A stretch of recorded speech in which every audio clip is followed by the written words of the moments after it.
బంగారు నగలు తాకట్టు పెట్టబోతున్నారా? వద్దు. తక్కువ డబ్బులు ఎక్కువ వడ్డీ ఎందుకు? సింపుల్ గా శ్రీ స్టార్ గోల్డ్ కంపెనీకి రండి. German technology, purity check, best online రేట్లో అమ్మి 2 minutes లో క్యాష్ ని ఇంటికి తీసుకువెళ్ళండి. ప్రశాంతంగా ఉండండి. ఇప్పుడు బీజేపీ అంటే ఓన్లీ హిందువుల పార్టీనా లేకపోతే దేశంలో ఉన్న వాళ్ళందరినీ సమానంగా చూసే పార్టీ? చూడండి, కొన్ని విమర్శలు ఉన్నాయి. బీజేపీ అంటే హిందూ, హిందూ అంటే బీజేపీ అనే విధంగా ఉన్నది.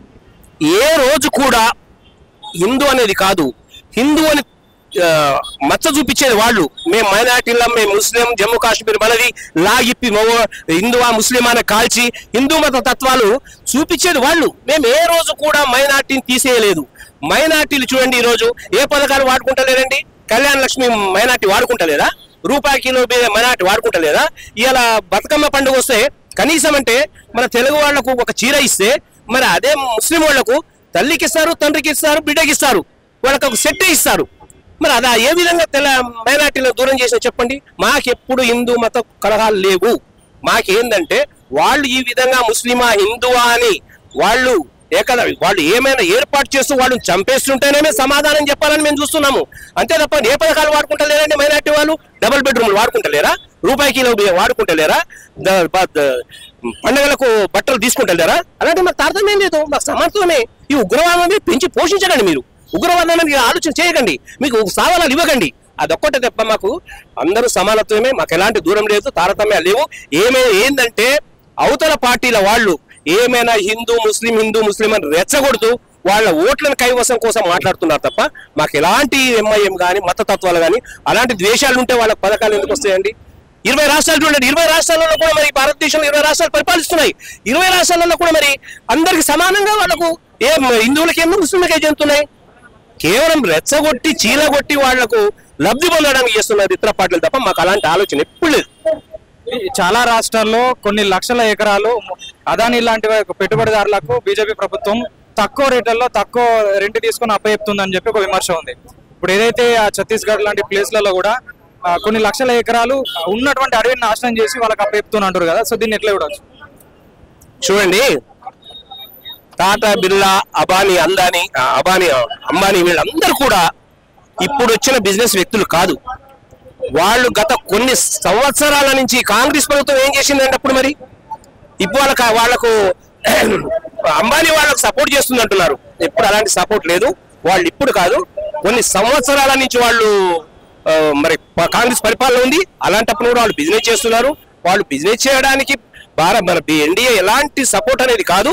ఏదో వ్యాపార రీత్యా వాళ్ళు ఏం చేసుకుంటున్నారు అది చేసుకుంటున్నారు. ఈ రోజు ఎంత వాళ్ళని కాపాడుతున్నారంటే ఎన్డీఏ ప్రభుత్వం వచ్చి 10 సంవత్సరాలు అయింది. మరి 70 సంవత్సరాల నుంచి పరిపాలించిన వాళ్ళు మరి మీరేం చేసినారు? మీరు సపోర్ట్ చేసినట్టు కాదా? ఇదంతా కేవలం ఏదో ఓటు బ్యాంకు కోసం ఇట్లా చేస్తున్నారు తప్ప అలాంటి ఉద్దేశం ఏం లేదండి. సెంట్రల్ గవర్నమెంట్ పథకాలు పైసలు ఇవ్వట్లేదని బదనాం చేస్తున్నారు. రోడ్ల పైసలు ఎవరు ఇస్తున్నారండి? ఎయిర్పోర్ట్లు ఎవరు కట్టిస్తున్నారండి? మనం ట్రైన్లు చెల్లపల్లి వాళ్ళ స్టేషన్లను ఎక్కడి నుంచి స్టార్ట్ అవుతున్నాయండి?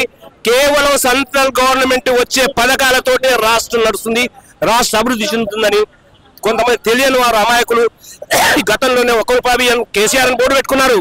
కానీ నరేంద్ర మోడీ ఇచ్చేది కరోనాలో ప్రతి దేశం మొత్తాన్ని కూడా కాపాడిన వ్యక్తి, కరోనాలో ఇతర బదేశాలకు కూడా సప్లై చేసిన గొప్ప వ్యక్తి మహానుభావుడు నరేంద్ర మోడీ.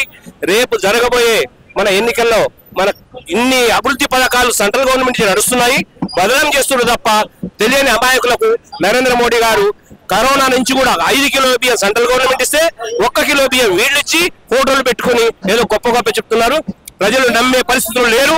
సార్, ఇది ఇంకోటి ఏంటంటే బీజేపీ కావచ్చు, సెంట్రల్ లో ఉన్నటువంటి ఇప్పుడు ప్రభుత్వం నార్త్ సైడ్ ఉన్నటువంటి రాష్ట్రాలకు ఎక్కువ ప్రిఫరెన్స్ ఇస్తుంది, ఎక్కువ నిధులు ఇస్తుంది.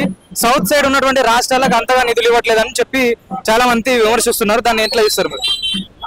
చూడండి, అట్లేం లేదు. వాస్తవాలుగా తెలంగాణకి ఇచ్చే అమౌంట్ తెలంగాణకి ఇస్తుంది, కానీ వారు సరిగా సద్వినియోగం చేసుకోవట్లేరు. గతంలో ఏంటంటే మన కేసీఆర్ గారు అహంకార పూరితంతో ఒక నరేంద్ర మోడీ ప్రధాని అంటే కూడా కనీసం కేటీఆర్ కూడా దుర్భాషలాడుతూ నరేంద్ర మోడీతో మరి చనువుగా ఉంటూ డబ్బులు తక్కువ తెప్పించుకోకపోయారు. ఈరోజు చూడండి, ఆంధ్రప్రదేశ్ చూడండి, చంద్రబాబు నాయుడు గారు సైక్యతతో మెలుగుతూ ఇంకా అనుకున్న దానికంటే ఎక్కువ అమౌంట్ తెచ్చి రాష్ట్రాన్ని అభివృద్ధి చేయగలుగుతున్నారు. మనమేమో ఇచ్చేవరకు ఇచ్చినా కూడా మరి ఇంకా అభివృద్ధి పనులు చూపించకుండా వచ్చిన డబ్బులు మొత్తం పక్కదారిలో పట్టిస్తూ మరి అభివృద్ధిని చూపించకుండా సెంట్రల్ గవర్నమెంట్ బదనాం చేస్తున్నారు. గవర్నమెంట్ ఇచ్చేది ఇస్తుంది, కానీ సైక్యతో ఇంకెక్కువ తెచ్చుకునేటువంటి నరేంద్ర మోడీ స్థానం సంపాదించుకోకుండా విమర్శలతోటి దూరం అవుతాడు తప్ప అన్ని రాష్ట్రాలను కూడా సమన్వయంతో చూస్తుంది సెంట్రల్ గవర్నమెంట్. బీజేపీ ఎక్కడైనా కానీ కర్ణాటకలో చూసుకోవచ్చు, లేకపోతే మహారాష్ట్ర చూసుకోవచ్చు, ఏడుగానే కానీ అక్కడ స్థానికంగా ఉన్న పార్టీతోని పొత్తు పెట్టుకుని మెల్లిమెల్లిగా పాగా వేస్తుంది. సో ఒకవేళ తెలంగాణలో అధికారంలోకి రావాలనుకుంటే ఏ పార్టీతో పొత్తు పెట్టుకునే అవకాశం ఉందంటారు? తెలంగాణ రాష్ట్రంలో మొదటి నుంచైనా బీజేపీ ప్రభుత్వం ఏ ఒక్క పార్టీతో పొత్తు పెట్టుకోలేదు. ఒక్కొక్క మెట్టుగా ముందుకెదుగుతూ మొన్నటిసారి 48 మంది కార్పొరేటర్లు రావడం జరిగింది, 8 మంది ఎమ్మెల్యేలు రావడం జరిగింది, ఎంపీలు 8 మంది జరిగింది. కానీ మాకు ఏ పార్టీతో పొత్తు లేదు.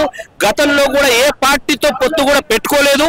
గతంలో చంద్రబాబు నాయుడు ఉన్నప్పుడు ఒక్కటి తప్ప ఏ రోజు కూడా పొత్తు పెట్టుకునే పరిస్థితి లేదు. మేము ఒక్క సైడ్గానే ఒంటరిగానే పోరాడతాం, ఒంటరిగానే అధికారం చేజిక్కించుకుంటాం. ఎలాంటి పార్టీతో మాకు మాత్రం పొత్తు అవసరం లేదని మేము ఘంటాపదంగా చెప్పగలం.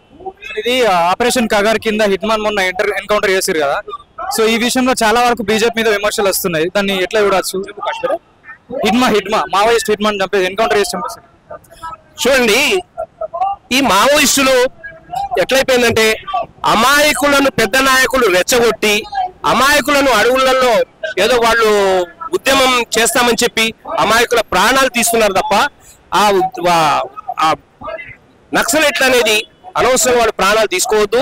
సెంట్రల్ గవర్నమెంట్ కూడా అనవసరంగా ప్రజా సమాజంలో కలవండి, మీ అవసరాలు తీర్చుకోండి, అనవసరంగా ప్రాణాలు తీసుకోకండి.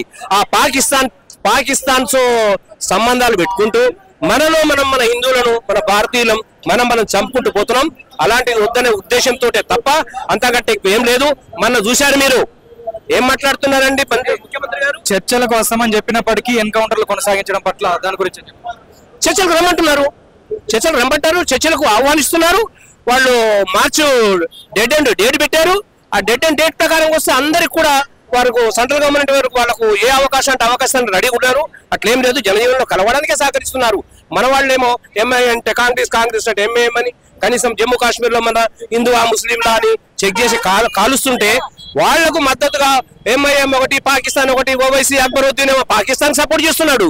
మన బంగ్లాదేశ్ లో ఏ విధంగా చూశారు, వాళ్ళకి సపోర్ట్ చేస్తుండే మన కాంగ్రెస్ టీఆర్ఎస్ ఏమో బస్ మాకు ఎంఐఎం అంటే కాంగ్రెస్. ఇక ఆ విధంగా ఉంటే ఉగ్రవాదులు తయారు కాకుండా ఏం చేస్తారండి? కాబట్టి బీజేపీ ప్రభుత్వం వస్తే ఉగ్రవాది ఉండదు. కనీసం ఈ ఒక బంగ్లాదేశ్ నుంచి ఇతర పాకిస్తాన్ నుంచి వాళ్ళందరూ కూడా సద్దుమణిగిపోతారు. సద్దుమణిగితే మన రాష్ట్రం దేశం కూడా ఎంతో ముందంజపోతుందని మాత్రం మేము తెలియజేస్తున్నాం. ఇప్పుడు ఏదైతే అక్కడ వెస్ట్ బెంగాల్ కావచ్చు, బీహార్ లాంటి రాష్ట్రాల్లో ఎస్ఐఆర్ జరుగుతుంది కదా, సో అలాంటి తెలంగాణ రాష్ట్రంలో కూడా జరగాలి. ఇక్కడ కూడా చాలా మంది చొరబాటుదారులు ఉన్నారు, రోహింగ్యాలు ఉన్నారని చాలా మంది విమర్శిస్తారు. సో ఇక్కడ అంత అలాంటి చర్యలు తీసుకుంటే బాగుంటుంది అంటారు, దాని గురించి ఏం చెప్తారు? ఇప్పుడు బంగ్లాదేశ్ మమతా బెనర్జీ చూడండి, ఎంతమంది చొరబాటుదారులు వచ్చిండ్రు. ఆ చొరబాటుదారులు ఎక్కడి నుంచి వస్తున్నారు? చార్మినార్లో చొరబాటుదారు మొన్నటి వరకు ఓవైసీ వారు అడ్డగా మారవలేదా?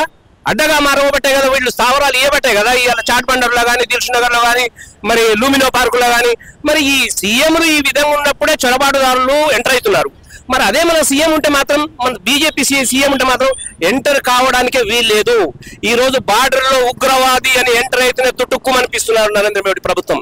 నరేంద్ర మోడీ ప్రభుత్వం ఇంకా ఏమన్నా బాంబు బాస్టులు జరిగినాయా? ఏమన్నా ఉగ్రవాదులు ఆక్రమించుకుని ఏర్పరుస్తున్నారు. ఆ విధంగా ఏర్పరిస్తే ఉగ్రవాదం అనేది ఉండదు అసలు. కాబట్టి మన ఈ ఒక ఎన్డీఏ వస్తేనే ఈ కాంగ్రెస్ ప్రభుత్వాలు ఉంటే మాత్రం ఉగ్రవాదం పెరిగిపోతుంది, వాళ్ళకు చేయుతనిస్తారు. గతంలో చూడండి, కనీసం మిలిటరీ వాళ్లకు ఏ మాత్రం కూడా వాళ్ళు పర్మిషన్ ఇచ్చేవాళ్ళు కాదు. ఒక్క బుల్లెట్ కాల్స్తే ఆ బుల్లెట్ మంచు కొండలలో చొచ్చుకపోతే ఆ బుల్లెట్ ని లెక్క చూడడం అనేది. ఇవాళ నరేంద్ర మోడీ ప్రభుత్వం పూర్తి స్వేచ్ఛను ఇచ్చింది. ఎంతైనా కాల్చుకోండి, ఫుల్ పర్మిషన్, ఉగ్రవాదం అంటే వేసి పారేయండి అనే ఒక రీతిలో మరి ఆ పర్మిషన్ ఇవ్వబట్టి ఈ రోజు దేశం కంట్రోల్ ఉంటుందని చెప్పగలుగుతున్నాం మేము.